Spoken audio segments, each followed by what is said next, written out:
मिरज शहरातून एक मोठी बातमी समोर येत आहे। शहरातील एसटी स्टँड परिसरात सुरू असलेल्या बेकायदेशीर पत्त्याच्या क्लबवर मिरज शहर पोलिसांनी मोठी धाड टाकत तब्बल 15 ते 17 जणांना चौकशीसाठी ताब्यात घेतलं आहे।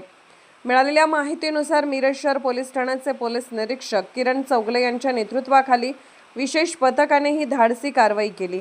अनेक दिवसांपासून या ठिकाणी बेकायदेशीररित्या पत्त्यांचा जुगार असल्याची माहिती पोलिसांना मिळाली होती।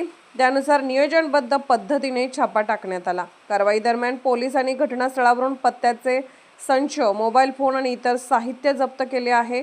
विशेष म्हणजे हा बेकायदेशीर क्लब शहरातील अत्यंत वर्दळीच्या एसटी स्टँड परिसरात सुरू होता।